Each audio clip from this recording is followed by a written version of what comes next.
My name is Tommy Marcelli, and I was a crime reporter for the Las Vegas Sun in 1960. What I'm about to tell you has haunted me for over 6 decades, a story so disturbing that I've never spoken about it publicly until now. It's about Frank Sinatra, the most powerful man in Vegas, and a secret that nearly destroyed us all. It started with a phone call at 2:47 a.m. on October 13, 1960. The voice on the other end was shaking, barely a whisper. "There's been another one at the Blue Moon." The Blue Moon wasn't just any club, it was Sinatra's private establishment, hidden beneath the Sands Casino. Only the most elite, the most connected, knew it existed. When I arrived, the scene was unlike anything I'd witnessed in 15 years of covering Vegas crime. A young dancer named Maria Santos lay motionless on the main stage, but here's what still gives me chills: there wasn't a mark on her body.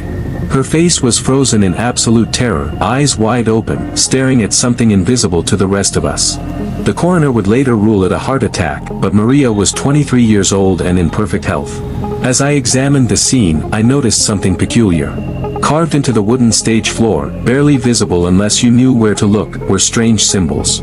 They weren't random scratches, they formed a perfect circle around where Maria's body lay.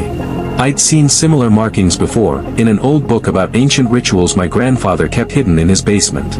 Frank himself arrived an hour later, impeccably dressed despite the early morning chaos. But when his eyes met mine, I saw something I'd never seen in the chairman of the board: genuine fear. "Tommy," he said, his voice lacking its usual confidence, "some stories are better left untold." The way he looked at those symbols, it was clear he knew exactly what they meant.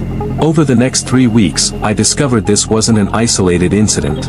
7 performers had died at the Blue Moon over the past 2 years, all under identical circumstances.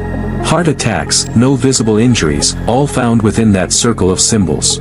What's more disturbing is that each death occurred exactly 28 days apart, following some kind of lunar pattern. Imagine discovering this just weeks before your wedding. What would you do? Would you walk away from the biggest story of your career, or risk everything to uncover the truth? I chose to dig deeper. Through a contact at the city planning office, I obtained the original blueprints of the building.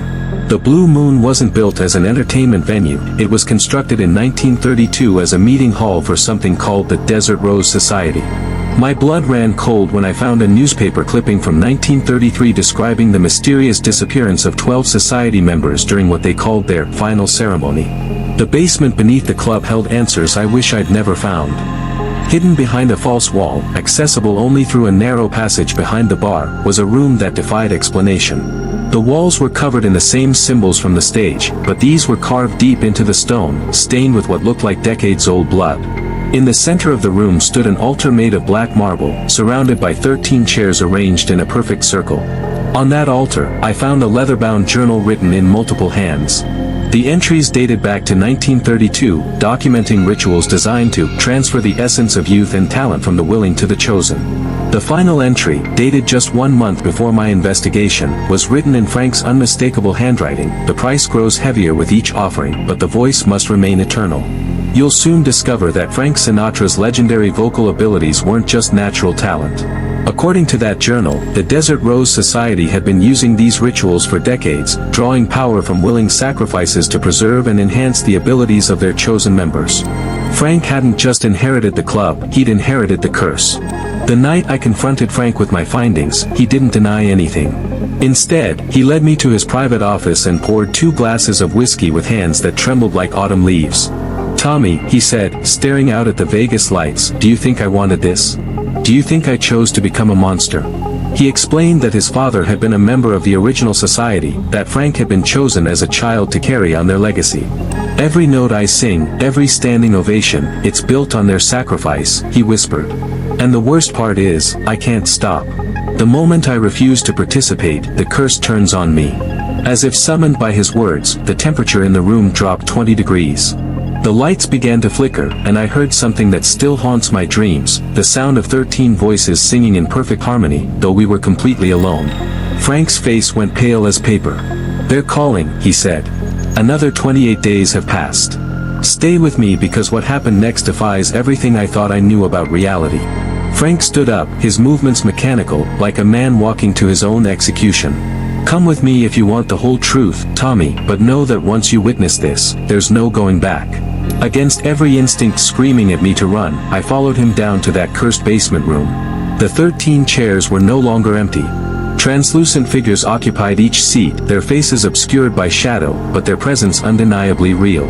In the center, a new sacrifice waited, another young performer who had volunteered, believing she was auditioning for a private show for Sinatra himself. I watched in horror as Frank began to sing, his voice weaving an otherworldly melody that seemed to pull the very life force from the girl and channel it into his own being. Her youth, her talent, her dreams, all flowing into him like water into a vessel. When the ritual ended, she lay motionless within that circle of symbols, another heart attack for the coroner to explain away. Which side do you believe, the official story of natural deaths, or the hidden truth I witnessed that night? Tell us below. I never published that story.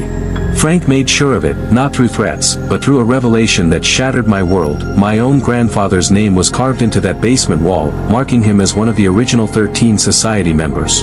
The blood that stained those symbols wasn't just from strangers, it was my own family legacy. Frank Sinatra died in 1998, but I sometimes wonder if death truly released him from that curse, or if somewhere in the shadows of Las Vegas, the Desert Rose Society still gathers, still seeking new voices to preserve for eternity. I leave you with the song Frank loved to listen to in those quiet moments between rituals. That's life. See you in the next video.